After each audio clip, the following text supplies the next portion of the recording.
Assalamualaikum warahmatullahi wabarakatuh. Bismillahirrahmanirrahim.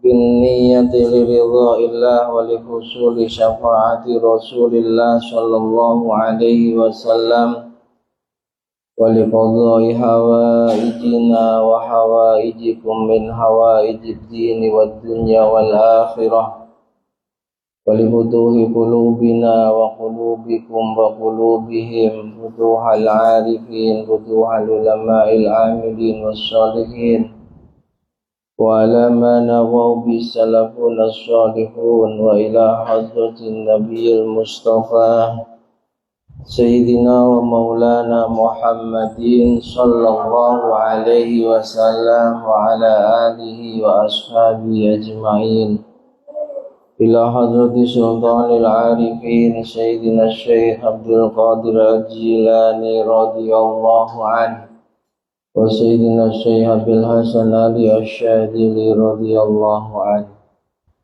ila hadrati jami'i masyayikhina wa masyayikhi masyayikhina lahya'i minhum al-amwat ila hadrati Makiji Adiyuti Makiji Abdul Hamid Makiji Al-Ihsan Haji Amin Makiji Abdul Karim Haji Bidalan Masyaallah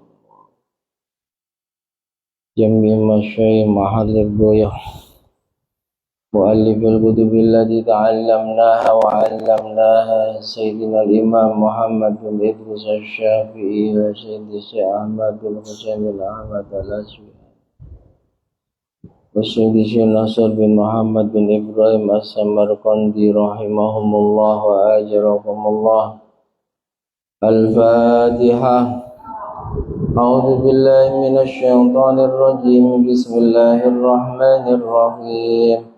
Alhamdulillahi Rabbil Alamin Ar-Rahmanir Rahim Maliki Yawmiddin Iyyaka na'budu wa iyyaka nasta'in Ihdinas siratal mustaqim Siratal ladzina an'amta 'alaihim ghairil maghdubi 'alaihim waladdallin Rabbi ufirli wa liwalidayya wa lil mu'minina amin. Coba ganti mic-nya, mati-mati. Rabbi ufirli wa liwalidayya wa lil mu'minina amin. Innal hamdalillah Salatu wa salaman ala Rasulillah Sayyidina wa maulana Muhammad ibn Abdillah wa ala alihi wa ashabihi wa man nasarahu wa wala la hawla wa la quwwata illa billah Subhanaka la ilma lana illa ma 'allamtana innaka antal alimul hakim Rabbi shrah li sadri wa yassir li amri wahlul 'uqdatam min lisani yafqahu qawli amin amma ba'd. Yang sangat kami hormati, kami muliakan segenap jajaran pengurus Majelis Taklim Pesantren Emak-emak Al-Miftah Batwaji, dan juga yang sangat kami hormati, kami muliakan bunda-bunda semuanya, jamaah setia Majelis Taklim Pesantren Al-Miftah, Bapak Ibu hadirin hadirat muslimin muslimat rahimana wa rahimakumullah wa as'adakumullah.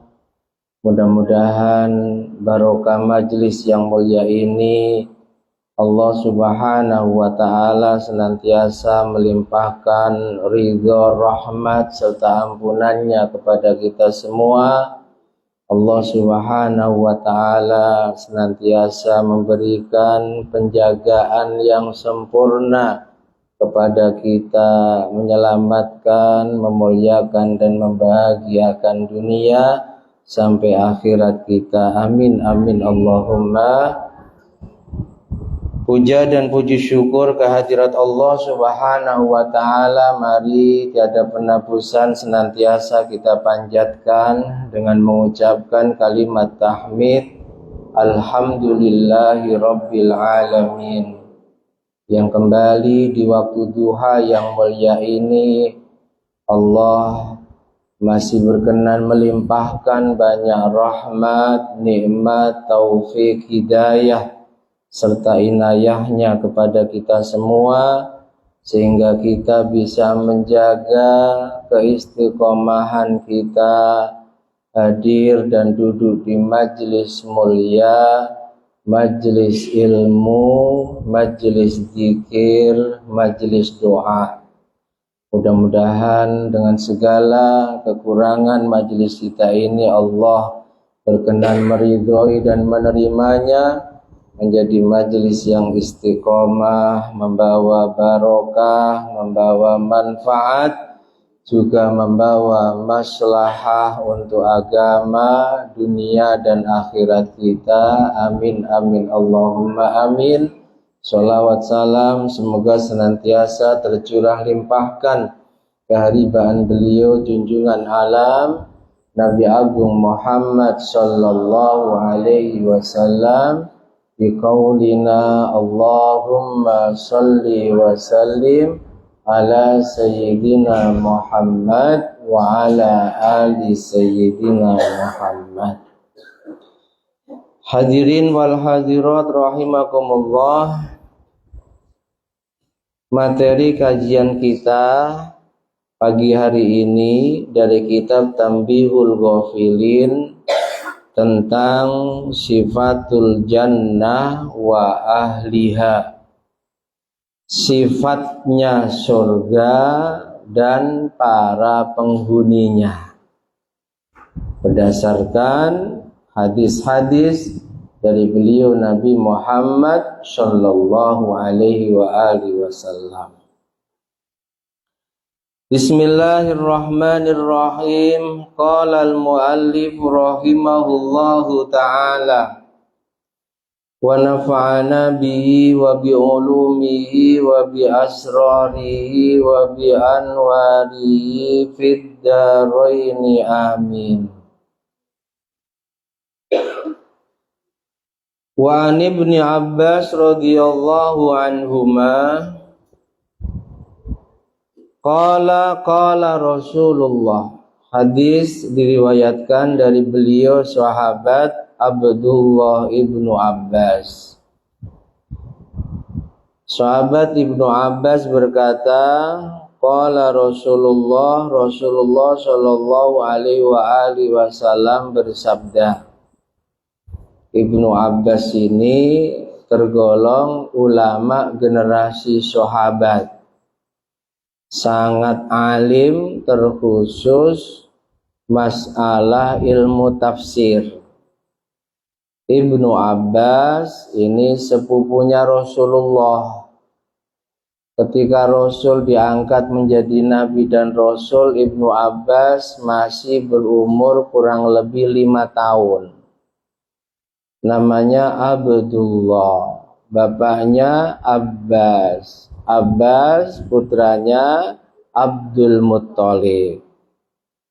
Rasulullah Muhammad, bapaknya Abdullah. Abdullah putranya Abdul Muttalib. Jadi sepupu. Ada kejadian yang sebab kejadian itulah Allah memberikan kecerdasan yang luar biasa kepada sahabat Ibnu Abbas. Sampai masyhur dulu di zamannya sahabat itu ada beberapa madhabnya sahabat, dan di antara madhab yang masyhur di zamannya sahabat adalah madhabnya sahabat Ibnu Abbas. Alim, cerdas luar biasa, terkhusus masalah ilmu Al-Quran dan ilmu tafsir. Mungkin pernah saya sampaikan riwayatnya, tapi bisa jadi juga sudah lupa ya. Jadi suatu saat Ibnu Abbas kecil itu sedang bermain dengan sahabat-sahabatnya. Lalu Nabi kebetulan pas lewat. Dipanggil Ibnu Abbas, waktu itu Nabi membawa kurma dan anggur. Namanya anak kecil, ya dikira Ibnu Abbas ini mau dikasih kurma dan anggur yang dibawa oleh Rasulullah. Singkat cerita, Ibnu Abbas mendekat kepada Rasul, diperintahkan untuk membuka mulutnya. Senang sekali Ibnu Abbas karena prasangkanya akan disuapin anggur dan kurma. Ternyata apa yang dilakukan Rasulullah? Rasul tidak menyuapkan anggur dan kurma tersebut kepada Ibnu Abbas, tapi Rasulullah meludahi mulutnya Ibnu Abbas. Marahkah Ibnu Abbas? Lapor pada orang tuanya, lalu seperti zaman sekarang orang tuanya nggak terima, diperkarakan ke polisi. La ilaha illallah. Terus ilmu anaknya pengen berkah itu dari mana? Ibnu Abbas gembira, bahkan dengan bangga kejadian itu diceritakan ke kawan-kawannya. Karena bisa menelan ludahnya Rasulullah, sementara Rasul pernah bersabda, barang siapa kok bagian dari tubuhku masuk ke dalam tubuhnya, maka pasti akan selamat dari dahsyatnya siksa neraka. Itu kejadian yang pertama. Kejadian yang kedua, Ibnu Abbas juga masih kecil. Satu saat dipanggil oleh Rasulullah, lalu dipegang dadanya. Ibnu Abbas kecil dipegang dadanya. Lalu Rasul berdoa yang doa itu belum pernah Rasul bacakan kepada sahabat siapapun, belum pernah. Dan hanya kepada sahabat Ibnu Abbas. Rasul sambil memegang dadanya Ibnu Abbas kecil, beliau berdoa, Allahumma faqihhu fid din wa 'allimhu ta'wil. Allahumma faqihhu fid din wa 'allimhu ta'wil. Itu doa hanya dibacakan untuk Ibnu Abbas, dan Rasul tak pernah membacakan doa itu kepada sahabat lainnya. Yang artinya, ya Allah, pahamkan Ibnu Abbas ini tentang agamamu, pintarkan. Ya Allah, beri ilmu pada Ibnu Abbas ini tentang takwil, tafsir dari kalammu. Jadi di antara faktor sehingga Ibnu Abbas begitu pintar, bahkan jenius, serta alim di usia mudanya adalah satu, pernah menelan ludahnya Rasulullah, dan yang kedua, pernah didoakan khusus agar dirinya dipahamkan, dipintarkan oleh Allah tentang agama, dan dirinya dipahamkan, dipintarkan oleh Allah tentang ilmu tafsir.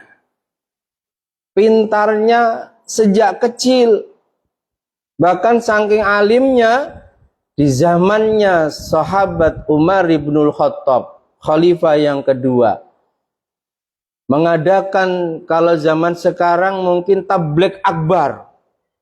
Itu pembicaranya Ibnu Abbas yang masih sangat remaja. Sehingga sahabat Umar dikomplain oleh sahabat-sahabat yang tua. Kayak nggak ada sahabat yang tua saja yang lebih alim daripada anak ingusan itu. Ngece. Umar yang tahu kualitas keilmuannya Ibnu Abbas hanya tersenyum mengatakan, dengarkan dulu ceramahnya. Kalau nanti nggak masuk, kurang enak, kurang ilmu, komplain. Nggak usah disuruh ceramah lagi. Tampil Ibnu Abbas remaja, menyampaikan ceramah keilmuan yang luar biasa. Sahabat-sahabat yang tadinya kurang percaya, bahkan mungkin meremehkan sebab melihat usianya yang masih remaja, mereka mengangguk-ngangguk mengakui kealimannya sahabat Ibnu Abbas. Makanya Bapak Ibu, kalau pengen punya anak-anak yang alim tentang agamanya Allah, diberi IQ, intelijensi quotient yang tinggi, cerdas, dimudahkan dalam memahami syariat agamanya Allah, sesekali pegang dada anak, lalu berdoalah sebagaimana Rasulullah mendoakan Ibnu Abbas. Doakan.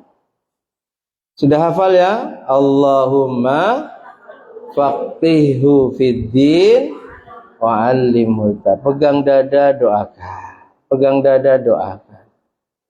Sebagai ikhtiar agar Allah memberikan kecerdasan, pemahaman tentang agamanya sebagaimana Allah memberikan kecerdasan serta pemahaman tentang agamanya kepada sahabat Ibnu Abbas. Amalkan ya, amalkan. Pengen punya anak pintar apa tidak? Kayak nggak semangat gitu. Pengen nggak? Kalau sudah nggak punya anak, semuanya sudah nikah, cucunya, ya, cucunya pegang dada, baca doa tadi.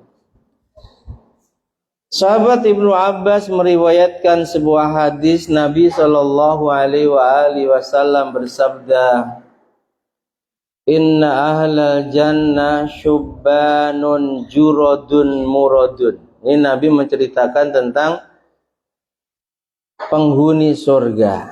Kata Nabi, sungguh semua penghuni surga itu muda. Muda, yang laki-laki tampan, yang perempuan cantik. Jarodun murodun, halus, polos, ya pokoknya sempurna. Meskipun dulu di dunia ketika meninggal sudah nenek-nenek, nanti di surga akan menjadi gadis-gadis yang cantik. Untuk laki-laki meskipun di dunianya ketika meninggal sudah usia 70 tahun, sudah kakek-kakek, nanti menjadi penghuni surga akan muda kembali. Muda, jurodun, murodun, bukan hanya muda saja. Muda, tampan, cantik, mulus, bersih. Laisa lahum sya'run illa fir ra'si wal hajibain wa ahdabil ainain. Enggak ada banyak bulu, itu enggak ada. Yang ada di tubuhnya hanya rambut kepala. Yang ada di tubuhnya hanya bulu kedua alis matanya. Dan yang ada di tubuhnya hanya bulu matanya, itu penghuni surga. Gak ada jenggot yang semrawut, gak ada kumis yang gak diurus, dan gak ada bulu-bulu yang lain. Gak usah dijelaskan, paham ya? Gak ada, semuanya bersih. Yang ada hanya rambut kepala, alis, dan bulu mata yang lentik. Qurratul ain. Itu kalau guru-guru kita memberi makna widodari kang belalak mripate. Nah, jadi semua penghuni surga nanti, terkhusus bidadarinya, bulu matanya semuanya lentik. Ibu-ibu sabar, pengen punya bulu mata lentik, gak usah pakai alat yang harganya mahal. Sabar, nanti kalau sudah di surga indah semuanya. Mudah-mudahan semuanya masuk surga. Amin Allahumma. Yakni laisa lahum sya'ru ana wala ibt. Maksudnya enggak ada bulu selain itu, bulu ketiak enggak ada, bulu bawah enggak ada, bersih. Ala tuli Adam situna dhira'an. Fisiknya berapa tingginya? Itu dihidupkan kayaknya kepanasan. Hidup ya. Berapa tingginya? Nabi katakan semua penghuni surga, meskipun dulu di dunianya pendek, bahkan mungkin ada yang cebol, itu tinggi tubuhnya setinggi Nabi Adam alaihissalam. Masya Allah, memang pernah lihat berapa tingginya Nabi Adam? Berapa tingginya Nabi Adam? Situna dhira'an. Sama dengan tingginya Nabi Musa. 60 dhira'. 60 hasta. Kalau rata-rata satu hasta itu 42, 46. Kalau orang-orang Arab itu 46. Kali 60 berapa itu? Kurang lebih 27 sampai 30 meter. Tingginya. Jadi Nabi Adam itu tingginya 30 meter. Makanya di makam Ma'la itu ada pemakaman yang memang batu nisannya itu sangat panjang. Begitu juga di makam yang dekat dengan pemakamannya Ibunda Hawa. Memang orang zaman dulu postur tubuhnya sepanjang itu. Yang pernah umroh ketika pulang lewat Jeddah, kalau zaman dulu kita bisa berhenti lama, sekarang hanya jalan pelan-pelan karena nggak boleh berhenti bis. Akan nampak di sana makamnya ibu kita semua, Ibu Hawa, yang panjangnya 30 meter. Panjangnya 30 meter. Nabi Musa pun juga panjangnya kurang lebih 30 meter. Gak usah ditanya, itu nasinya sebesar apa kalau makan. Gak usah ditanya. Ya, ada jenis makanan sendiri di zamannya. Jadi semua penghuni surga itu tinggi badannya berapa? 30 meter, baik laki maupun perempuan. Wa ala maulid Isa ibnu Maryam, semua umurnya seumur Nabi Isa ketika diangkat ke langit. Ada yang tahu? Nabi Isa itu sebenarnya dakwahnya hanya sebentar, khusus pada kaum Bani Israel. Beliau diangkat menjadi Nabi dan Rasul umur 30. Lalu dakwah siang malam sampai dapat julukan Al-Masih. Itu karena nggak punya rumah, hari-hari jalan dari satu tempat ke tempat yang lain, sehingga dikasih julukan Al-Masih. Orang yang pernah menyentuh wilayah semua Bani Israel, tersentuh semuanya, dilewati semuanya. 3 tahun berdakwah. Lalu di umur 33 tahun kejadian beliau dikhianati oleh santrinya, yang kalau versi saudara kita non muslim namanya Judas siapa? Yudas Kariot kurang lebih namanya itu. Beliau diselamatkan oleh Allah dari serbuan pasukan Raja Zalim, diangkat ke langit dan sampai sekarang masih hidup di langit, nanti turun ke bumi menjelang kiamat untuk membunuh Dajjal. Tapi syariat yang dibawa dan diamalkan adalah syariatnya Nabi Muhammad sallallahu alaihi wasallam. Jadi semua penduduk surga umurnya seumur Nabi Isa saat diangkat ke langit. Berapa? 33. Kalau di manusia ya umur lagi kuat-kuatnya ya, lagi sehat-sehatnya, belum banyak pengikut. Kalau sudah di atas 50, 45 sudah mulai banyak pengikutnya.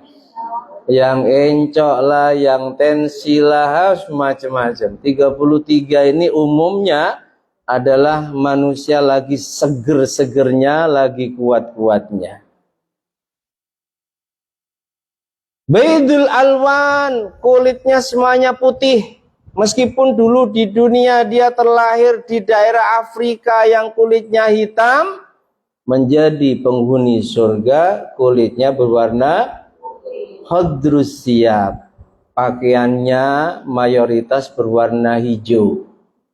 Pakaian penghuni surga hijau. Maka Nabi itu sangat mencintai pakaian pertama yang berwarna putih, dan yang kedua khususnya sorban Nabi, imamah Nabi itu berwarna hijau. Yadha'u ahaduhum ya'idatan baina yadayhi, di depannya ada banyak hidangan. Fayaqbalu ta'ir, lalu ada seekor burung singgah di hidangan itu. Fayaqul, lalu berkata burung itu menjelaskan tentang hidangan itu apa saja. Ya waliyallah, amma inni qad syaribtu min ainis salsabil. Wahai kekasihnya Allah, jadi makhluk-makhluknya Allah yang di surga, burung-burung di surga, bidadari-bidadari di surga, pelayan-pelayan di surga itu memanggil manusia yang menjadi penghuni surga, ya wali Allah, duhai kekasihnya Allah, aku ini sungguh baru saja meminum dari air mata salsabil yang ada di bawah arasnya Allah. Air mata yang mata air yang terjernih, yang paling sempurna kualitas airnya. Wa ra'aitu min riyadil jannah, dan aku memakan makanan-makanan yang ada di kebun-kebun surga. Wa akaltu min samari hadza, aku makan buah surga ini, dijelaskan. Tu'ama ahadul janibain madbuh wa tu'amal janib al-akhar mashwa. Kalau Tuhan menghendaki dagingku silakan. Nanti kalau menginginkan daging burung dengan kualitas yang terbaik itu dimasak menjadi burung goreng, ya jadi burung goreng yang ternikmat. Menjadi burung goreng. Kalau ayam goreng fried chicken ya. Menjadi burung panggang, nanti otomatis akan menjadi daging burung panggang yang sangat nikmat. Fayaqulu minha masyaallah, dan semua penghuni surga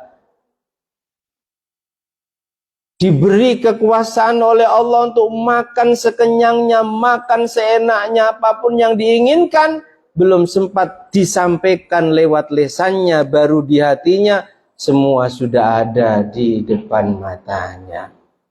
Alhamdulillah. Makanya harus berupaya supaya kita menjadi penghuni surga. Menjadi penghuni surga. Amin Allahumma.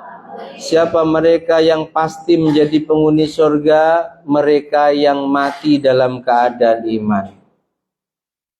Allah menegaskan hal ini dalam banyak ayat di dalam Al-Quran. Di antaranya ada ayat surah Al-Kahfi. Innal ladzina amanu wa amilus solihati kanat lahum jannatul firdausi nuzula khalidina fiha la yabghuna anha khiwala. yang dijamin masuk surga siapa? Innalladzina amanu wa amilus sholihat. Mereka yang beriman, ahli amal soleh, dan bisa menjaga keimanannya sampai dia mati. Ini yang berat.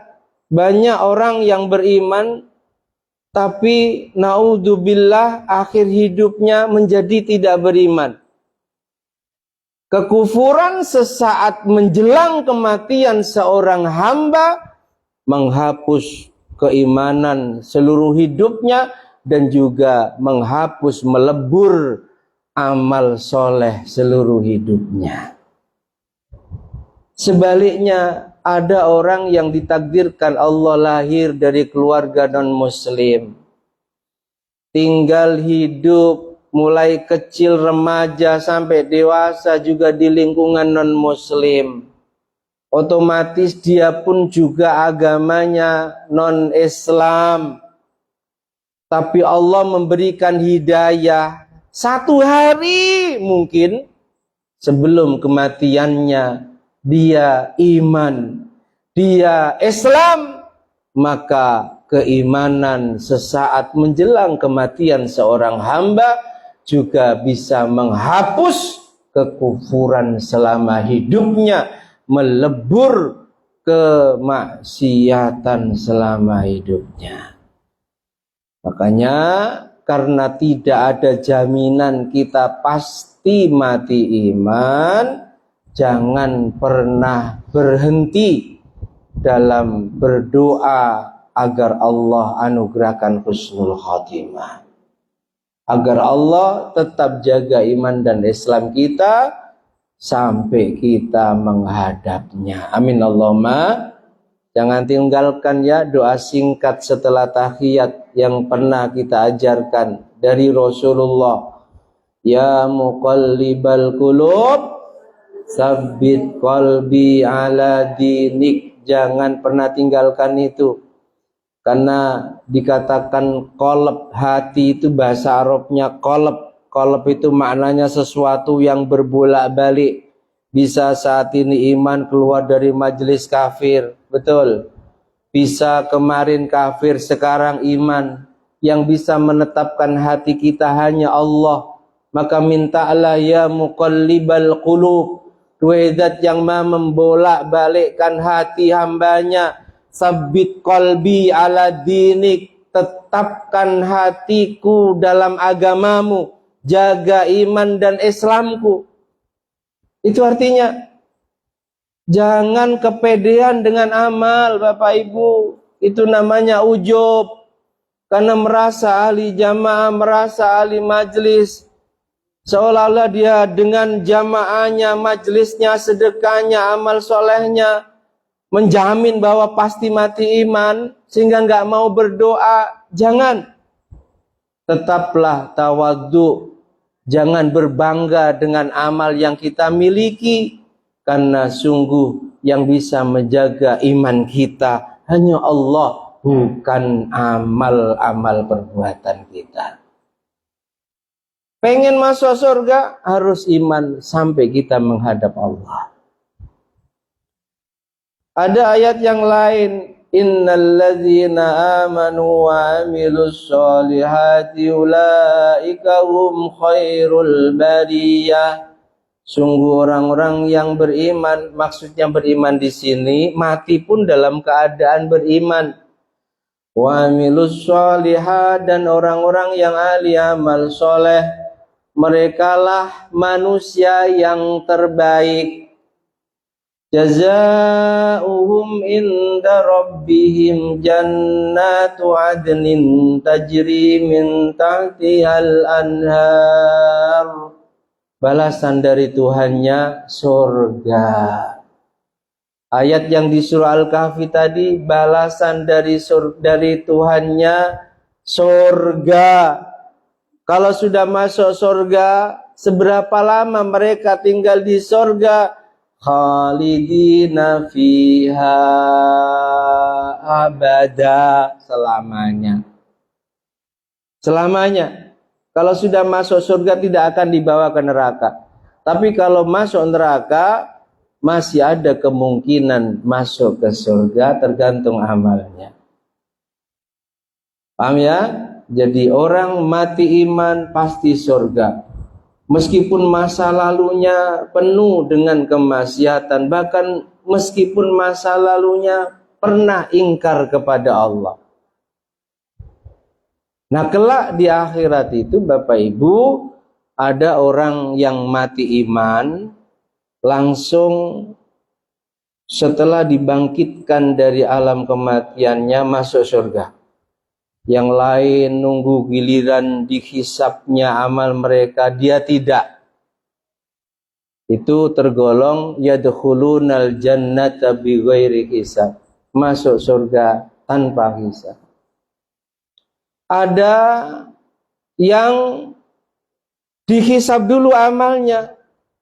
Ternyata setelah dihisab sudah tidak ada keburukan yang perlu dihisab lagi, sudah tidak ada lagi dosa yang merupakan kotoran tubuhnya yang harus dibersihkan di neraka lagi. Setelah dihisab masuk surga. Golongan yang ketiga, tapi tetap masuk surga, dia dibangkitkan, lalu ribuan tahun nunggu antri dihisab, lalu setelah dihisab ternyata sebelum mati dia masih punya dosa, dia masih punya keburukan yang belum ditobati dengan benar, sehingga harus dibersihkan dulu dosa-dosa yang mengotori tubuhnya, sebab surga tempat suci. Orang yang kotor tidak bisa masuk ke dalamnya, disucikan dan dibersihkannya dengan cara disiksa di neraka. Berapa lama di neraka? Tergantung seberapa banyak dan kecil amal dosa yang belum ditobatinya. Dan ada yang sudah disiksa di neraka, dia ditolong orang lain langsung dibawa surga. Siapa? Orang tua yang punya anak-anak yang soleh. Itu andai sudah divonis masuk neraka, bahkan sudah terlanjur disiksa di neraka, anak-anaknya akan menolong dia membawa ke surga. Siapa lagi? Para santri, para jamaah, para pengikut ulama yang dulu di dunia selalu mengikuti ajaran gurunya, ajaran ulama-ulama yang diyakini sebagai imamnya. Kita ini, Bu, andai nasib kita nanti sobek sial, harus mampir neraka dulu. Selama di dunia kita selalu berpedoman pada ajarannya guru-guru kita, ulama-ulama kita, maka kata Nabi Shallallahu Alaihi Wasallam, bukan kata saya, ulama-ulama itu akan mencari kita di neraka dan mensyafaati kita dibawa menuju ke surganya Allah. Makanya selalulah mengaku bahwa kita ini pengikut, kita ini murid, kita ini santri, agar andai nasib kita nanti di akhirat kurang baik, guru-guru kita akan menolong kita. Amin Allahumma. Jadi kalau pengen masuk surga, yang penting iman harus tetap dijaga.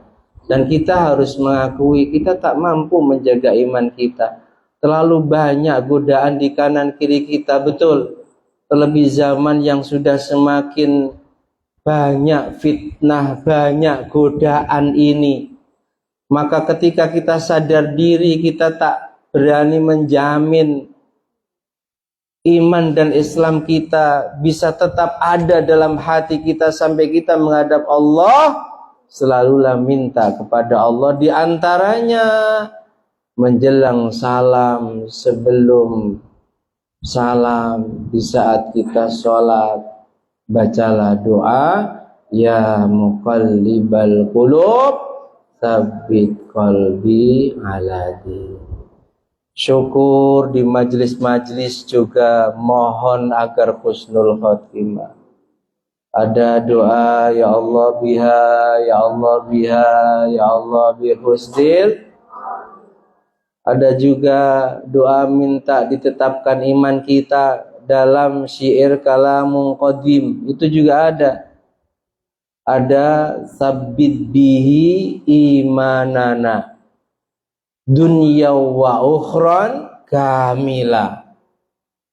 Majelis kami selalu diawali dengan kalamun qadimul la yumallu. Itu ada, itu permohonan agar dengan Quran yang kita baca sabbit bihi imanana, Allah menjaga iman kita. Nah, mudah-mudahan kita semua Allah terus menjaga iman dan Islam kita sampai kita menghadapnya. Amin amin Allahumma amin. Ya, kita lanjutkan. Laisa fiha khullatun ala launin akhar wa 'alal wali sab'una qullah. Masing-masing penduduk surga nanti akan memakai 70 perhiasan. Yang 70 perhiasan itu satu dengan lainnya enggak sama, Bu. Bukan seperti ibu-ibu yang kaya ya paling gelang-gelang saja. Itu tidak. Gelang ada, keroncong ada, cincin ada, kalung ada, macam-macam. 70 perhiasan terbuat dari intan mutiara yang terbaik yang di dunia belum pernah ada. Masya Allah. Yang sampai sekarang belum mampu beli gelang emas, sabar. Belum pernah pakai kalung emas, sabar. Apalagi sampai keroncong yang berbunyi di kaki dari emas, sabar. Menjadi penghuni surga tanpa diminta, itu semua akan menjadi perhiasannya. Fi asabihim asyratu khawatim. Ke-10 jarinya ada 10 cincin. Tapi jangan lalu digambarkan seperti tesi, jangan. Cincin yang indah-indah. Maktubun alal awal, yang masing-masing cincin itu ada tulisan firman-Nya Allah. Di cincin yang pertama tertulis salamun alaikum bima sobartum. Keselamatan, Pak Salamun ini. Keselamatan bagi kalian sebab kesabaranmu, sabar jaga imanmu. Mungkin kalau di zaman kita tidak terlalu berat menjaga iman, mempertahankan iman. Coba baca sejarahnya para sahabat yang demi menjaga dan mempertahankan iman disiksa dengan siksaan yang amat pedih dan menyakitkan. Bilal bin Rabah demi imannya disiksa, dipenteng, di bawah terik matahari yang panas, lalu dadanya dikasih batu yang besar, diinjak-injak demi menjaga iman. Kita harus syukur, menjaga iman gak sampai seberat itu. Makanya cincin yang pertama bertuliskan salamun, selamat kalian, alaikum bima sobartum, kalian telah sabar melewati ujian sehingga kalian iman sampai akhir hayat kalian. Ini tempat kalian. Cincin yang kedua, udkhuluha bisalamin aminin. Masuklah surga ini dengan keselamatan, dengan keamanan. Cincin yang ketiga, watilkal jannatul lati uristumuha bima kuntum ta'malun. Inilah surga yang telah diwariskan pada kalian dari Allah sebab amal kalian. Cincin yang keempat, rafa'tu ankumul ahzan wal humum. Di surga ini aku hilangkan semua kesedihan, aku hilangkan semua kepedihanmu. Makanya orang itu selama masih hidup di dunia pasti ada sedih, pasti ada susah, meskipun duitnya banyak. Orang itu selama belum di surga, Bu, hatinya penuh dengki, pasti itu. Jadi kalau pengen hati benar-benar bersih dari iri, dengki, dari sedih, dari susah, sabar. Nanti di surga cincin yang keempat bertuliskan rofa'tu angkumul ahzan wal humum. Aku sudah hilangkan semua kesedihanmu, kepedihanmu di surga ini. Gak ada ini. Jadi kalau di dunia terkadang kita iri dengki, dimaklum. Tapi jangan turuti. Ya, lebih baik kita yang dibenci didolimi daripada kita yang membenci dan mendolimi. Karena kalau kita sabar atas kedoliman orang lain, sabar nilainya sangat tinggi di sisi Allah. Dan Allah ma'as sabirin, bersama hamba-hambanya yang sabar. Cincin yang kelima bertuliskan albasnakumul khuli wal khulal. Saat ini aku pakaikan kepada kalian segala macam perhiasan yang mungkin dulu kalian hayalkan. Ada yang ngayal pengen punya emas 24 karat meskipun mungkin hanya 1 gram sampai mati. Tidak keturutan, sabar. Di surga nanti perhiasan-perhiasan yang kalian impikan, yang kalian dambakan, yang kalian hayalkan tanpa kalian minta, Allah akan berikan. Alhamdulillah, sabar. Yang keenam bertuliskan wazawwajnakumul hurul ain. Sudah disiapkan istri-istrimu. Kalau perempuan gak ada suami-suamimu, gak ada. Kecuali yang meninggal dalam keadaan jomblo, ya. Itu pun gak ada bidadara. Perempuan tetap suaminya ya suami di dunia. Kalau suami bisa sehari minta 1000 bidadari pun bisa. Tapi meskipun demikian di mata ahli surga laki-laki, meskipun bidadari begitu sempurna digambarkan oleh Rasulullah, kulitnya putih, saking putihnya itu sampai otot-ototnya nampak. Menakutkan Ustadz. Nah, itu maksudnya gambaran begitu sempurna putihnya. Bukan kotos otot-ototnya nampak, darah ngalirnya nampak, bukan. Saking wangi keringatnya, bahkan wangi ludahnya, kata Nabi. Ande bidadari surga meludah 1 kali ludah yang sangat sedikit saja, turun ludahnya ke bumi, semua bumi menjadi wangi.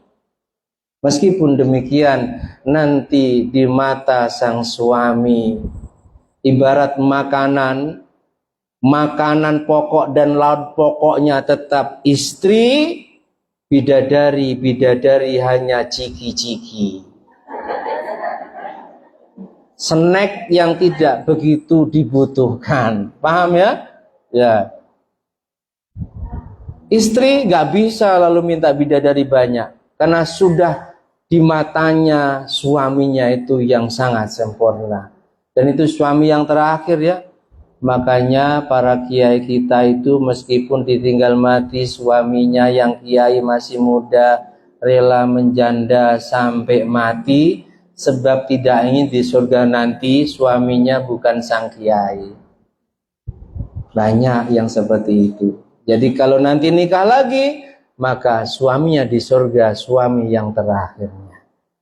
Nah, wa fiha, cincin yang ketujuh bertuliskan di surga ini, ma tastail anfus wa taladdul ayun wa antum fiha khalidun. Kamu selamanya di sini. Apa yang kamu inginkan di hati belum kamu ucapkan sudah nampak di matamu. Semua kelezatan yang kamu inginkan dituruti. Masya Allah. Dan yang kedelapan, rofaktumun nabiyyin wasiddiqin, kawanmu di sini para nabi. Yang dulu mungkin hanya membaca cerita nabinya dan cerita nabi dan rasul sebelumnya, maka di surga nanti mereka akan menjadi kawanmu. Hari-hari bisa berkumpul dengan mereka. Alhamdulillah. Wa fitasi, dan yang ke-9, sirtum syubbanan la tahramun, Mulai saat ini kamu akan selalu muda, kamu tidak akan pikun, umurmu 33 tahun. Gagah 30 meter tinggi kalian selamanya. Dan yang ke-10, sakantum fi jiwari man la yudil jiran. Kamu hidup bertetangga dengan tetangga-tetangga yang baik. Tidak akan kamu temukan tetangga seperti tetanggamu dulu di dunia, yang suka kepo, yang suka sirik, yang suka menyakiti kamu, memfitnah kamu. Gak akan kamu temukan nanti di sorga. Kalau kita punya tetangga yang gak baik, ya wajar, karena belum di sorga. Tergantung bagaimana kita menyikapinya. Masih ingat Nabi Daud?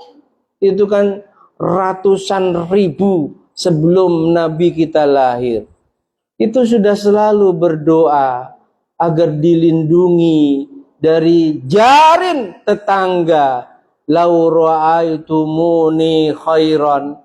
Ketika mereka melihat aku melakukan kebaikan padanya, mereka sembunyikan. Tapi ketika mereka melihat aku melakukan keburukan yang terkadang tidak ada sangkut pautnya dengannya, mereka viralkan. Karena sejak zaman dulu, ya memang tetangga reseh itu ada. Tuh, tetangga reseh itu ada. Mudah-mudahan yang hadir bukan tergolong yang reseh ya, tapi lebih baik yang diresehi daripada yang reseh. Kalau pengen punya tetangga yang tidak menyakiti kita, sabar, kelak di surga cincin yang ke-10 bertuliskan sakantum fi jiwarin. Kalian sekarang tinggal dengan tetangga man la yu'dil jiran, yang tidak pernah menyakiti tetangganya. Amin Allahumma. Mudah-mudahan Allah terus memberikan kesabaran dan keteguhan kepada kita semua. Sabar teguh dalam menjaga iman dan Islam, juga sabar teguh istiqomah dalam mengamalkan ketaatan amal-amal soleh, sehingga kelak di akhirat kita semua tergolong hamba Allah yang dimasukkan dalam surganya. Amin amin Allahumma amin. Lalu bagaimana supaya kita memperoleh itu? Nah, insya Allah kita kaji pada pertemuan berikutnya. Mudah-mudahan istiqomah. Amin Allahumma. Wallahu a'lam bishawab. Al-Fatihah.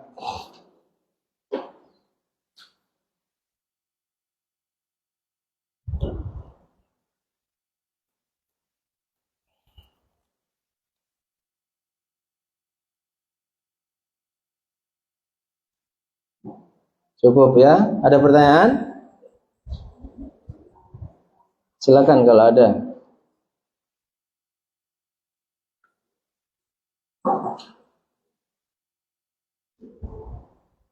Kalau nggak ada, kita tutup dengan doa.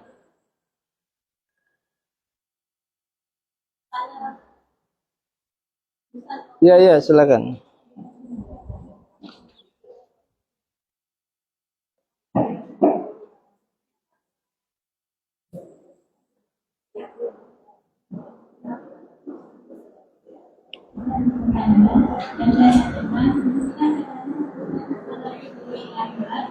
Ulama itu akan berbuat sama.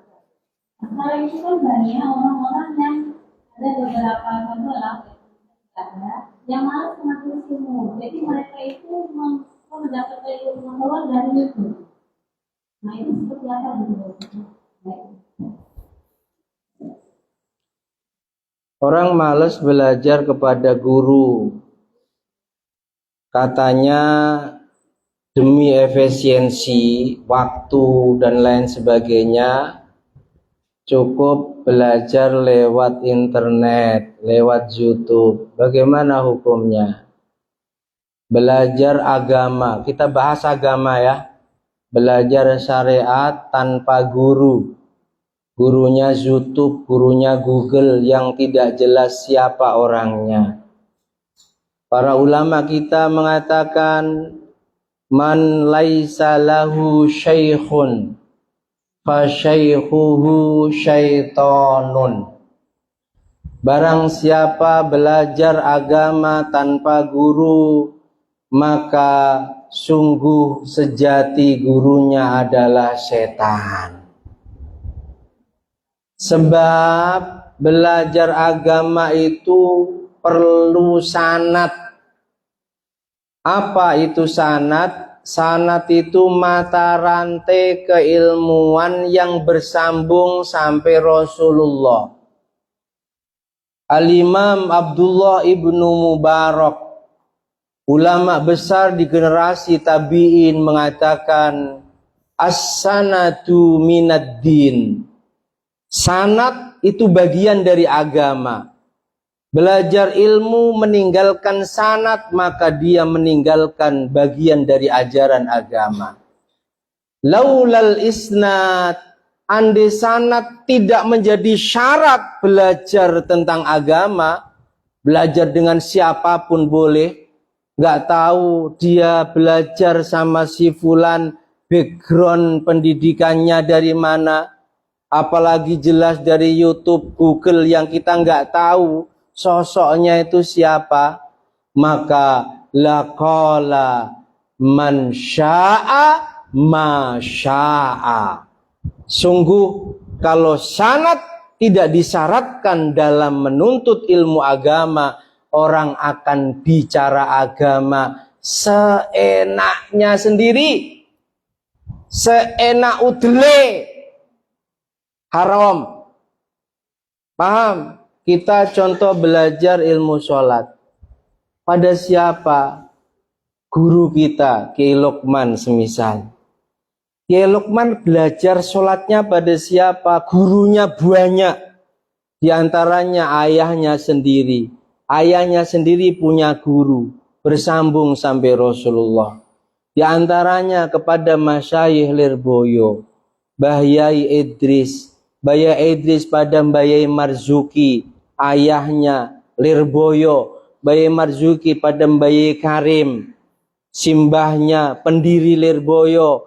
Mbah Yai Karim pada Syekhona Khalil. Mbah Yai Karim pada Hadratus Syekh Haji Hashim Asy'ari. Syekhona Khalil kepada siapa? Terus gurunya, kepada gurunya, kepada gurunya, kepada gurunya, sampai kepada guru generasi sahabat. Sahabat kepada Rasulullah. Rasulullah belajar sholatnya pada siapa? Jibril. Jibril dari siapa? Allah. Itu satu ilmu sholat. Sholat kita, ya sholatnya Rasulullah. Karena kita mendapatkan ajaran sholat dari guru kita. Guru kita dari gurunya. Gurunya dari gurunya. Gurunya dari gurunya. Sampai kepada Rasulullah. Sampai kepada Jibril. Sampai kepada... Makanya dalam masalah agama harus teliti, harus selektif dalam mencari guru. Sebelum kita boyong, masyayikh selalu berpesan, andai nanti nasibmu di masyarakat menjadi pengurus masjid, andai nanti nasibmu di masyarakat menjadi pengurus majelis, jangan sembarangan mendatangkan ustadz. Jangan sembarangan mendatangkan penceramah. Terkadang hanya karena sangat viral, sudah tahu, gak pernah mondok, belajar dari SD sampai S1, S2-nya pun diumum. Tahu dia, bahkan naudzubillah mantan narapidana karena viral didatangkan dengan biaya yang jauh lebih besar dibanding bisyarah yang biasa kita berikan pada guru-guru kita yang jelas sanad keilmuannya. Hati-hati.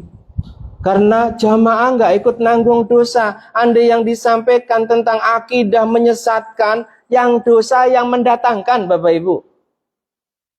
Pengurus-pengurus majelis. Sekarang kan lagi tren, apalagi di Batam, mana yang lagi viral didatangkan. Nabi kok jadi ustazah. Biayanya sudah sangat mahal. Nanti di setiap undangan ada tulisan, siapkan infak terbaikmu. La ilaha illallah. Masih nanti jualan kitab. Pernah saya hanya melihat dari kejauhan. Quran yang kalau di pasar dijual 30.000, itu ada jamaah yang begitu semangatnya 3 juta. La ilaha illallah. Padahal belum pernah ngasih gurunya, jangankan 3 juta, 300.000 saja belum. Tapi pada orang yang nggak tahu 3 juta itu nanti jadi apa, karena itu terkenal, viral, 3 juta. Jangan-jangan yang datang juga pernah jadi korban seperti itu. Paham ya? Jadi belajar agama nggak boleh sembarangan. Man laisa lahu syaikhun. Orang yang dalam belajar agama tidak punya guru, fa syaikhuhu syaitanun. Gurunya setan. Dan belajar agama ini harus punya guru yang bersanad. Alhamdulillah kalau saya lihat yang ngisi rutin di sini semua jebolan pesantren. Alhamdulillah, gak usah ikut-ikutan majelis yang lain. Terkadang dulunya itu di Batam dari awal sampai sekarang itu ya kerja di Batamindo, berjilbabnya pun baru, awal di majelis jadi tukang apa? Tiba-tiba jadi ustadz lah, la ilaha illallah. Saya pernah dijabri seseorang, Ustadz, perempuan ini kawan saya tahu persis latar belakangnya Ustadz. Kok sekarang tiba-tiba jadi ustazah, gimana itu Ustadz? Saya jawab, Bunda kalau mau seperti dia pun sebentar lagi jadi ustazah. Dikira ustazah itu yang penting pinter ngomong, nggak cukup. Kami ini nggak berani menyampaikan sesuatu kalau nggak ada dasarnya. Makanya kelak di hari kiamah ulama-ulama kita yang menjadi panutan kita terkhusus imam-imam madhab itu saat kita dihisab berdiri. Kalau sampai ada pengikutnya yang ketika dihisab ternyata disalahkan oleh Allah cara sholatnya semisal dia berkata kamu belajar sholat seperti ini dari mana? Kamu punya akidah seperti ini lewat gurumu siapa? Dia jawab dengan tegas, guruku Kiai Lukman. Dipanggil Kiai Lukman. Kamu dari mana? Dari guruku Mas Lirboyo. Sampai akhirnya Imam Syafi'i bela kita. Dengan berhujjah, adu dalil dengan malaikat, bahkan dengan Allah. Sehingga mereka itu bisa selamat. Sebab dalam mengamalkan ajaran agama, berakidah tentang keyakinan agamanya, itu jelas siapa yang diikutinya. Lah kalau nanti sholat belajarnya ke YouTube, ke Google, akidah belajarnya ke Google, kemudian saat dihisab ternyata salah, lalu kamu ditanya, kamu belajar akidah sholat seperti ini pada siapa? Google malaikat, mana Google coba panggil, ada penampakannya? Nggak ada. Jangan alasan efisiensi waktu lalu kita tinggalkan syarat-syarat dalam mencari ilmu. Paham ya? Terlebih Al-Quran yang ulama ahli Qurra mewajibkan ada musyafahah. Harus mulai juz 1 sampai 30 juz itu kita berhadap-hadapan dengan guru. Kita lihat saat kita mengucapkan shot salah dibenarkan, kita lihat bibir guru kita bagaimana mengucapkan shot, bagaimana mengucapkan dot dan seterusnya. Paham ya? Jadi jawabannya kalau masalah ilmu syariat haram hukumnya belajar tanpa guru. Gurunya adalah setan. Paham ya? Bisa dipaham? Ya, mudah-mudahan Allah terus jaga kita, tidak ikut-ikutan zaman yang terkadang dalam mendatangkan pembicara, penceramah itu yang sedang viral. Apalagi terkadang yang nampak cantik untuk ustazahnya, yang nampak tampan untuk laki-lakinya, tapi ternyata nggak punya sanad keilmuan. Kalau bisa jangan. Ya Allah, saya sudah menyampaikan masalah diamalkan atau tidak sudah gugur perintah Allah dan Rasul pada kami. Ya, saya kira cukup. Ada lagi? Kita lanjutkan. Ya, mudah-mudahan panjang umur semuanya. Istiqomah. Nanti kajiannya masih melanjutkan tentang masalah bagaimana sih sebenarnya agar kita memperoleh kenikmatan surga yang demikian sempurna. Insya Allah kita lanjutkan pada pertemuan berikutnya. Al-Fatihah.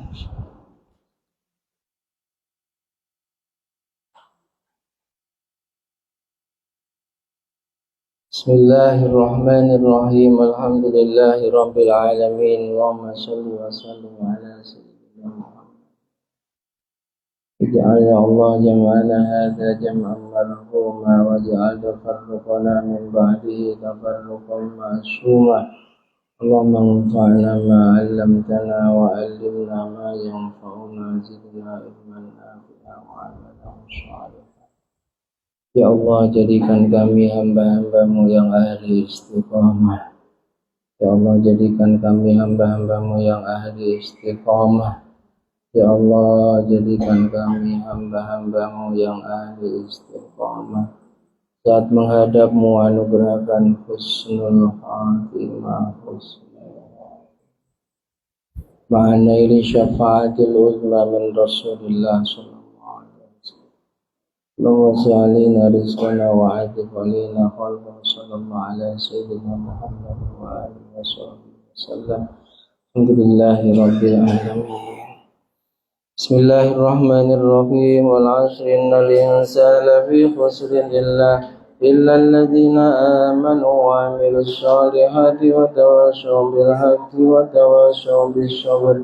Subhanakallahumma bihamdika asyhadu an la ilaha illa anta astaghfiruka wa atubu ilaik. Subhanallahi wa bihamdihi adada khalqi wa ridha nafsi wa zinata arshih wa midada kalimati. Subhanallah walhamdulillah wa la ilaha illallah wallahu akbar wa la hawla wa la quwwata illa billahil aliyyil azim. Adada ma alimallah wa zinata ma alimallah wa mil'a ma alimallah. Demikian, ada kurang dan lebihnya mohon maaf. Akhirul kalam, wallahul muwaffiq ila aqwamit thoriq wal 'afu minkum. Assalamualaikum warahmatullahi wabarakatuh.